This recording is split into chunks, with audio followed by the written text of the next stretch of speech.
बच्चियों के लिए, महिलाओं के लिए क्या इस बार है बजट में?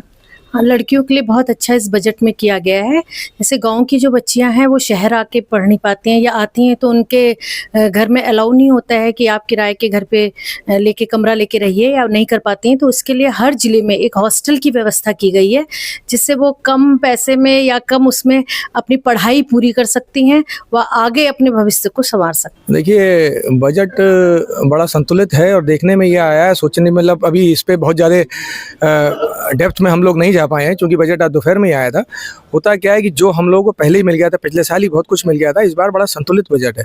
रक्षा के क्षेत्र में और चिकित्सा के क्षेत्र में एक नया कीर्तिमान हम लोग इस बार स्थापित कर रहे हैं कि रक्षा के क्षेत्र में हमें बहुत पैसा सैंक्शन करा है, और उसमें हब में, मेडिकल हब में भी, फार्मा में भी लगभग 10,000 करोड़ रुपए सरकार द्वारा लाया गया, दिया गया।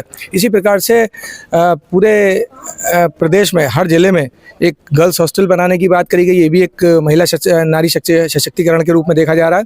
और देखा जाए तो कुल मिला के मध्यम वर्ग का ITR अपडेटेड की जो बात हम लोगों ने उठाई थी व्यापार मंडल ने, उसमें एनहेंस करा गया 3 महीने का उसमें। मगर हम लोगों का कहीं ना कहीं था कि उसमें जो रिफंड होता है, जो टैक्स रिफंड होता है, उसमें भी हमें वो टाइम मिलना चाहिए था आगे, मगर वो नहीं मिला। मगर कुल मिला के संतुलित बजट है, और मध्यम वर्ग, व्यापारी वर्ग को इसमें चूंकि पूर्व में ही लाभ मिल चुका था। अब आज का बजट बहुत संतुलित और बहुत ही उम्मीदों के अनुरूप बजट था। और एक जो हमारी गवर्नमेंट का जो कमिटमेंट है स्टेप से आगे बढ़ने का, ग्रोथ ओरिएंटेशन का, कंप्लायंस को ईज करने का, ईज ऑफ डूइंग बिजनेस का, तो इसमें एक मील का पत्थर है आज का बजट। और इस बजट के अंदर TDS के कंप्लायंस को लेकर, फॉरेन असेट्स के डिस्क्लोजर के कंप्लायंस को लेके, मैट क्रेडिट के कंप्लायंसेस को लेकर बहुत अच्छे से बहुत तार्किक रूप से उसका क्लासिफिकेशन किया गया है, और जो कि एक बड़ा वेलकम स्टेप है। और इससे कहीं ना कहीं हमारे टैक्स सिस्टम का ईज होगा और चीज़ें पहले से बेहतर होंगी। तो ये इसलिए ये बजट एक बहुत अच्छा बजट है। देखिए, अगर सच बात करी जाए तो आम आदमी को तो फिलहाल इस बजट से कुछ मिलता हुआ नज़र नहीं आ रहा है।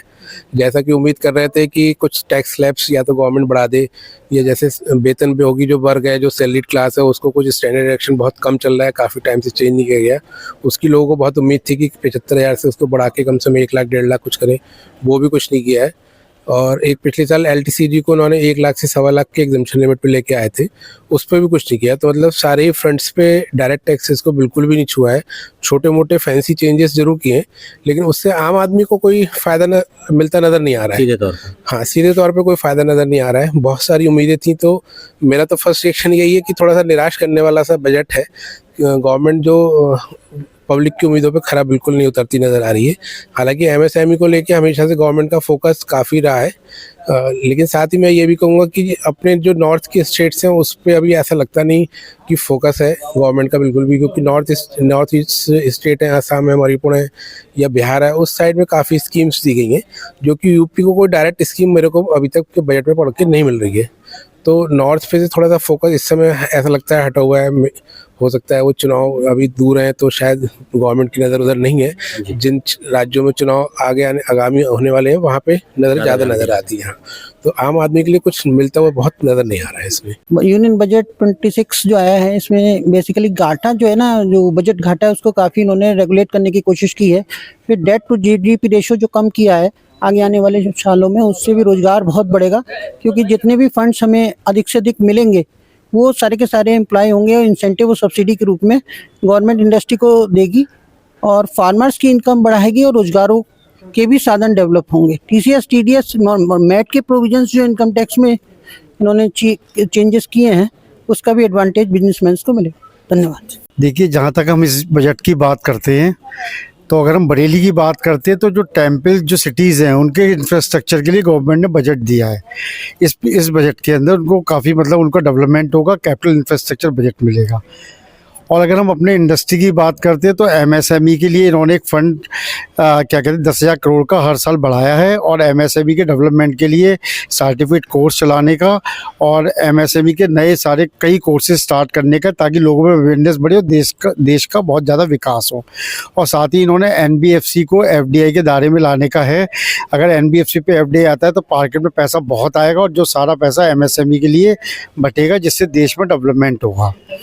इनकम टैक्स के कई प्रावधान इन्होंने, जैसे पेनल्टीज वगैरह थे कि प्रोसिक्यूशन की, तो उसको रिड्यूस करा है और उसमें काफ़ी अमेंडमेंट किए हैं।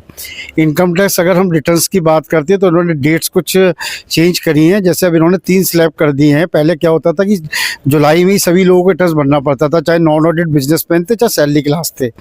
इस बार इन्होंने सैलरी क्लास के लिए जुलाई डेट रखी और नॉन बिजनेसमैन ऑडिट्स के लिए जो डेट करी है वो 31 अगस्त कर दी है। और दूसरा ये जो फॉरेन में हमारे जो इंडियंस हैं, अगर वो इंडिया में कोई भी इन्वेस्टमेंट करेंगे शेयर मार्केट में, तो उसको फॉरेन पोर्टफोलियो इन्वेस्टमेंट के थ्रू तो उसको एग्जाम्प्ट रखा है, जिससे मार्केट में तेज़ी आएगी। दूसरा, इन्होंने शेयर मार्केट में जो सट्टेबाजी होती थी उसको कम करने के लिए जो फ्यूचर और ऑप्शन ट्रेडिंग है उस पर एसटीटी बढ़ाया है, जिसकी वजह से आज आपने देखा होगा कि मार्केट ने भी रिएक्ट किया, मार्केट बहुत तेज़ी से गिरा है। मार्केट इसीलिए गिरा है क्योंकि गवर्नमेंट सट्टेबाजी को कम करना चाहती है, क्योंकि सट्टेबाजी में जनरल पब्लिक का लॉस होता है और पब्लिक को कोई फ़ायदा नहीं होता, तो उसको कम करने के लिए इन्होंने इसको रेस्ट्रिक्ट किया है। इसके अलावा जैसे इन्होंने जो प्रोफेशनल्स के लिए कई सारी चीज़ें, जैसे ग्लोबल मार्केट खोलने की बात करी है, या इन्होंने जो मेडिकल जो डॉक्टर्स हैं, इंडिया को एक मेडिकल टूरिस्ट डेस्टिनेशन बनाने की बात करी है। तो इससे मुझे लग रहा है सर्विस सेक्टर में ग्रोथ होगी और अल्टीमेटली कुछ ना कुछ इफेक्ट मार्केट पे, मतलब हर चीज़ पे आएगा। जो अभी बजट पेश हुआ, इस पर आपका क्या कहना है? इसमें महिलाओं के लिए क्या खास है? नमस्ते सर, मैं मुस्कान यादव, एनएसएस वॉलंटियर। सर 2026 का जो बजट अभी पेश किया गया है, इसमें सर मुझे बहुत अच्छा लगा कि नारी शक्ति के लिए बहुत अच्छा 2 कदम, मतलब मैंने देखा 2 पहलू। जो पहला तो शी मार्ट्स, इसमें सर जो ग्रामीण क्षेत्र की जो महिलाएं हैं उनको सीधा बाजार की कमान दी गई है। और सर दूसरा ये है कि छात्रावास, महिला छात्रावास का मतलब हर जिले में महिला छात्रावास बनवाए जाएंगे सर, जिससे कि ग्रामीण क्षेत्र की महिला भी, उन मतलब जो छात्राएं हैं जो बाहर पढ़ रही हैं वो भी अब एक अच्छे वातावरण में आ सकती हैं, वो रहने के लिए उनको मतलब कोई दुविधा नहीं होगी। आपके राज्य की खबरें, आपके शहर की खबरें सबसे पहले जानने के लिए देखते रहें अमर उजाला। चैनल को सब्सक्राइब जरूर कर लें और पाएं हर अपडेट।